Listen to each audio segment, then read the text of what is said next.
ఒకప్పుడు ముఠా తగాదాలు, మావోయిస్టు ఉద్యమాలు, హత్యలు, ప్రతీకార హత్యలు, ఫ్యాక్షన్ గొడవలు, దాడులు, ప్రతిదాడులతో అట్టుడికిపోయిన ధర్మవరం నియోజకవర్గంలో గత దశాబ్ద కాలంగా పరిస్థితులు పూర్తిగా మారిపోయాయి. ముఠాలు కనుమరుగు కావడంతో గ్రామాల్లో ప్రశాంతత నెలకొంది. వ్యవసాయం, చేనేత రంగాలు ప్రధాన ఉపాధి వనరులయ్యాయి. ఈసారి అసెంబ్లీ ఎన్నికల్లో రైతులు, ధర్మవరం చేనేత కార్మికులు ఏ రాజకీయ పార్టీ తలరాతను ఎలా రాయబోతున్నారో అనే ఉత్కంఠ నెలకొంది. అనంతపురం జిల్లా ధర్మవరం నియోజకవర్గం 1952లో ఏర్పాటైంది.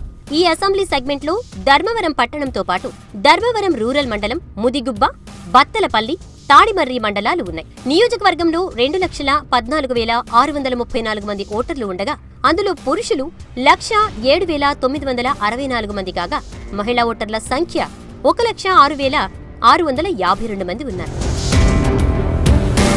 సామాజిక వర్గాల వారీగా ఓటర్లను పరిశీలిస్తే వాల్మీకులు, కురుబలు, షెడ్యూల్ కులాలు, ఎస్టీలతో పాటు కమ్మ, రెడ్డి, మైనారిటీల ఓట్లు అధికంగా ఉన్నాయి. రాజకీయాలను శాసించే స్థాయిలో బీసీలు, ఎస్టీ ఓటర్లే కీలకంగా నిలుస్తున్నారు. ధర్మవరం నియోజకవర్గం ఆవిర్భావం నుంచి ఇప్పటి వరకు జరిగిన ఎన్నికల్లో 5 సార్లు కాంగ్రెస్, 5 సార్లు టీడీపీ విజయం సాధించగా 1952లో ప్రజాపార్టీ అభ్యర్థి విజయం సాధించారు. 1955 ద్విసభ్య ఎన్నికల్లో విజయం సాధించిన పివి చౌదరి, పివి నరసింహరావు, చెన్నారెడ్డి, అంజయ్య మంత్రివర్గంలో మంత్రిగా పనిచేశారు. తెలుగుదేశం పార్టీ ఆవిర్భావం తర్వాత ముచ్చటగా 3 సార్లు టీడీపీ అభ్యర్థిగా హ్యాట్రిక్ సాధించిన గురడమ్మగారి నాగిరెడ్డి సైతం మంత్రిగా పనిచేశారు. రాష్ట్ర విభజన అనంతరం 2014లో జరిగిన ఎన్నికల్లో తెలుగుదేశం అభ్యర్థి గోనుగుంట్ల సూర్యనారాయణ వైసీపీ అభ్యర్థి కేతిరెడ్డి వెంకటరామిరెడ్డిపై 14,211 ఓట్ల ఆధిక్యంతో విజయం సాధించారు. తెలుగుదేశం అభ్యర్థి గోనుగుంట్ల సూర్యనారాయణకు 99,246 ఓట్లు రాగా వైఎస్ఆర్సీపీ అభ్యర్థి కేతిరెడ్డి వెంకటరామిరెడ్డికి 85,035 ఓట్లు పోలయ్యాయి. ధర్మవరం నియోజకవర్గంలోని ప్రజలకు వ్యవసాయం, అనుబంధ రంగాలతో పాటు చేనేత రంగంపై జీవనం సాగిస్తున్నారు. ఈ ప్రాంత పరిస్థితులకు అనుగుణంగా నేడు గ్రామాల్లో చేనేత రంగం విస్తృతమైంది. గత 2 దశాబ్దాల పరిస్థితులను బేరీజు వేసుకుంటే ప్రస్తుతం భిన్నమైన రీతిలో ధర్మవరం పట్టణంతో పాటు గ్రామీణ ప్రాంతాలు అన్ని విధాలుగా అభివృద్ధి చెందుతున్నాయి. గ్రామాలకు అవసరమైన మౌలిక సదుపాయాలపై పాలకులు దృష్టి సారించి ప్రణాళికాబద్ధంగా సాగు, తాగునీరు, రహదారులు, విద్యుత్ లైన్లు, విద్యుత్ దీపాలు, పక్కా గృహాలు, పెన్షన్లు, రేషన్ కార్డులు పంపిణీతో పాటు ప్రభుత్వ సంక్షేమ పథకాలను లబ్ధిదారులకు అందించేందుకు పాలకులు శ్రద్ధ తీసుకోవటంతో గ్రామాల్లో అభివృద్ధి ముందుకు సాగుతోంది. ధర్మవరం కుడికాలువ ద్వారా పీఏబీఆర్ జలాశయం నుంచి ధర్మవరం నియోజకవర్గం చెరువులకు నీరు అందాల్సి ఉన్నా ఏటేటా నీటి వాటాకు అతీగతి లేకుండా పోతోంది. హంద్రీనీవా కాలువ ద్వారా నీటిని అందించేందుకు అవకాశాలున్నా అధికార పార్టీ నేతల మధ్య ఆధిపత్య పోరు సాగునీటి విడుదలలో ప్రాధాన్యత లేకుండా పోతోంది. పట్టుబట్టి పోలీసు బందోబస్తు ఏర్పాటు చేసి ధర్మవరం ప్రాంతానికి నీటిని విడుదల చేయించుకోవాల్సి రావడం అధికార పార్టీలో ఆధిపత్య పోరుకు పరాకాష్ఠగా నిలిచింది. వేలాది కుటుంబాలకు ప్రధాన ఉపాధి రంగం చేనేత. పట్టు వస్త్ర ప్రపంచంలో వస్తున్న ఆధునిక మార్పులకు అనుగుణంగా పట్టు చీరల తయారీకి ఆధునిక సాంకేతిక పరిజ్ఞానాన్ని ఉపయోగిస్తూ ఉండడం వల్ల మగ్గాలపై చీరలు తయారు చేస్తున్న నేతన్నలకు కష్టాలు తప్పడం లేదు. ఒక పట్టు చీర చేనేత మగ్గంపై తయారు చేయటానికి కనీసం వారం రోజులు పడుతుంది. యంత్రాలపై చీరల తయారీ వల్ల చేతి వృత్తిదారులకు ఉపాధి లేకుండా పోతోంది. ప్రభుత్వ సబ్సిడీలు సైతం కొంతమంది యజమానుల కనుసన్నల్లో సొసైటీలకు చేరిపోవడంతో నిజంగా అర్హులైన చేనేత కార్మికులకు తీరని అన్యాయం జరుగుతోంది. సొసైటీల పేరుతో ప్రభుత్వ సదుపాయాలను స్వాహా చేస్తూ చేనేత కార్మికుల్ని కొన్ని గ్రూపులు సంక్షోభంలోకి నెట్టేస్తున్నాయి. చేనేత రంగంపైనే ఆధారపడిన వారు మార్కెట్ పోటీని తట్టుకోలేని పరిస్థితి నెలకొంది.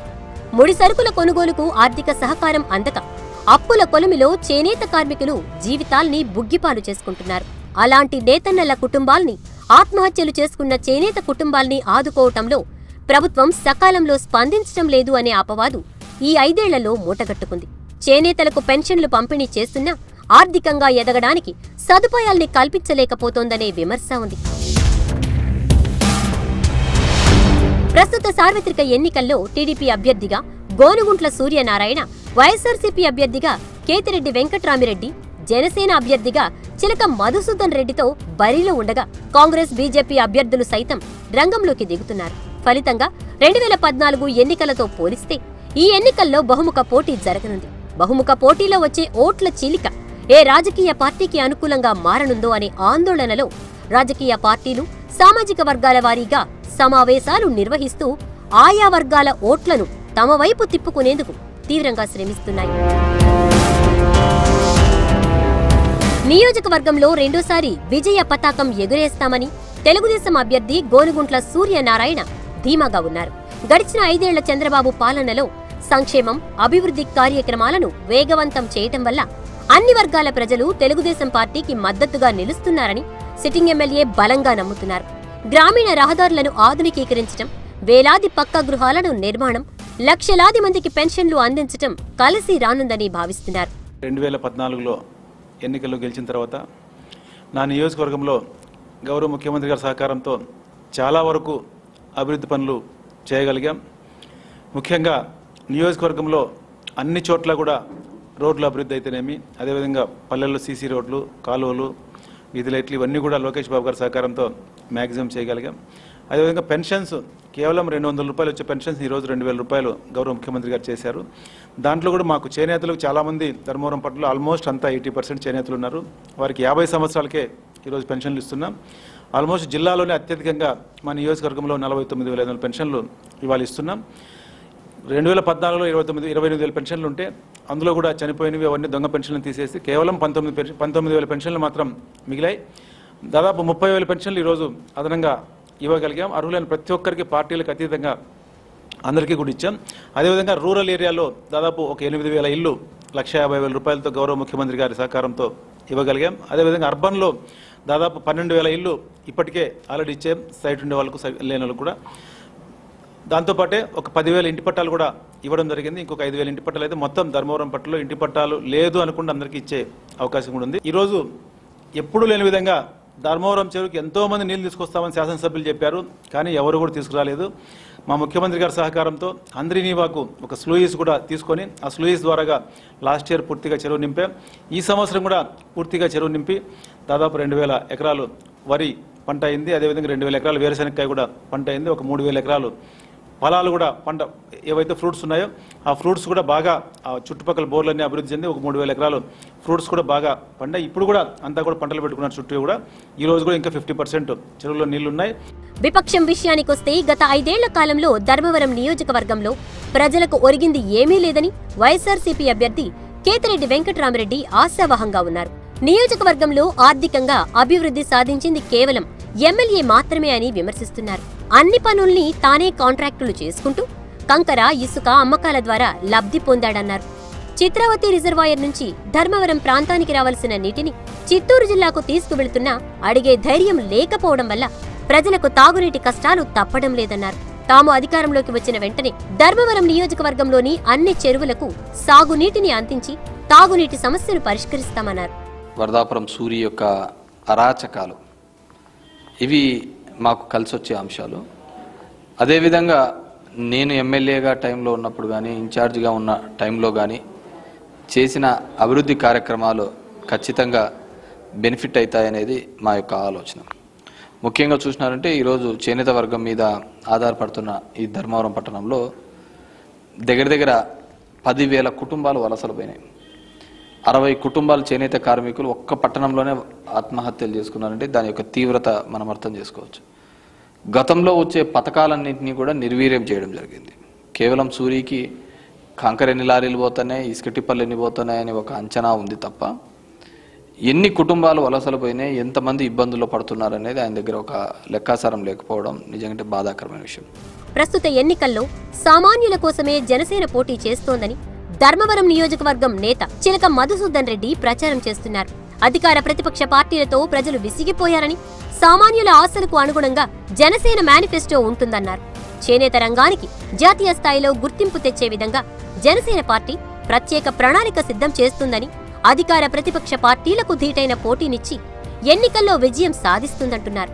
ఈ రోజు చేనేత వ్యవస్థ ధర్మవరం పట్టణం నిర్వీర్యమైపోయింది. చేనేత కార్మికులు తినే అన్నం లేక ఎంతోమంది ఇబ్బంది పస్తులు మనకు ఉండే రోజులు ఉన్నాయి.